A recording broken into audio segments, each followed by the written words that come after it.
Hey guys, today we're at Rob's Dyno Service in Gardner, Mass. And we are finishing up the last items for the race bike, the Aprilia RS660. This is a new to me 2021 RS660, converted over to a race bike.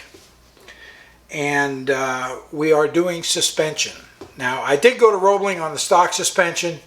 The stock suspension is pretty good for maybe a track day rider, intermediate track day rider. But once you start pushing beyond that, especially on a track that is taxing on the suspension, where you've got a lot of bumps and things like that, stock suspension is not going to cut it. So what we're doing is we are going with the KTech rear shock and KTech cartridges. Now, Rob's Dyno Service is an Öhlins, JRI, and KTech dealer. They're also a service center for Öhlins and JRI, and will soon be a service center also for KTech. So, let me show you what the shock is, and we'll go from there. Okay, so the shock I went with is the DDS Pro from KTech. It has got rebound and compression adjustments. Also has a bypass valve, which works as the slow speed rebound compression combined. It's a twin tube style shock absorber, and they've done a great job with it. Everybody is raving about how well these work. It's got a hydraulic preload adjustment, so you've got clicks of preload adjustment. I'm using a 170 spring, which is for my weight. So, and I'm going to set it up to the recommended settings to start with until I get out at the track, which is the shock length, which is already set. The, let's see, 12 clicks out on both compression, rebound, and the bypass control valve set to 8 clicks. So that's how I'm going to set it up to start with until I get it out on the track. So let's do the installation on this real quick, and I'll try and get it on video if at all possible. You really can't see much here because of the plastics and that stuff, but I've already prepped some of this and got it ready to go. So let's go ahead and get the installation done. So the first thing you have to do, of course, is remove your little fender on the back. You got 2 bolts, top and bottom. There's no reservoir or anything like that on the stock shock. You just jack the center point of the bike up until the rear tire gets a little loose, and then you can remove the bolts easy enough without a lot of pressure.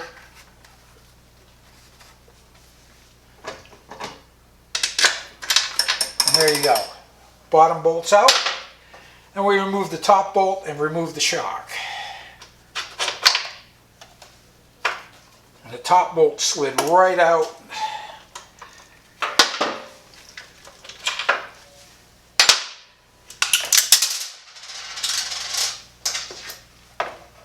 And there you have the stock shock is removed.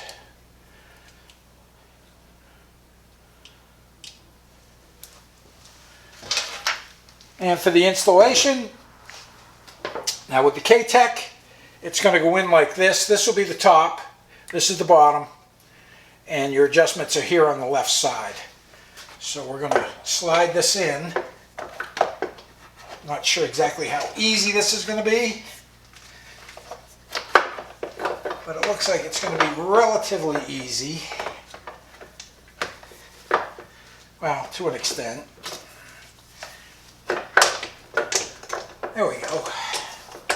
So we're going to get that top bolt in.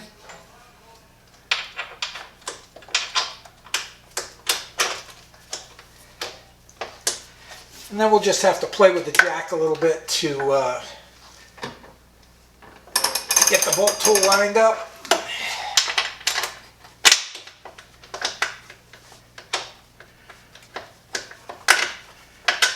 And there you have it. That's pretty much it for the installation. Torque up the nuts, and your adjustments are all right here. And that's going to improve your rear suspension leaps and bounds. Any track that's rough, bumpy, whatever, the stock suspension is just not going to be sufficient for that type of riding, especially at speed on a race bike. All right, I'm just going to go over the adjustments real quick. So the rebound, or correction, the bypass valve, it is a 3mm. Yeah, I can use a T-handle, and the base setting for that was 8 clicks out. So I'm going to go fully clockwise till it stops, and then on the notch, and we're going to go 1, 2, 3, 4, 5, 6, 7, 8. So the bypass valve, or your what they call your slow speed rebound and compression dampening, is now set. And then we're going to crank the rebound and compression all the way clockwise, and we're going to come out 12. So we're going to go 1, 2, 3, 4, 5, 6, 7, 8, 9, 10, 11, 12. 1, 2, 3, 4, 5, 6, 7, 8, 9, 10, 11, 12. So I will set the preload once I set my sag, once I get the bike off the lift and everything all set. So I want to have roughly about 10mm of static sag, and I want to be like between 20 and 30mm of sag when I'm on the bike. So there you have it. KTech rear shock for the RS660, the DDS Pro.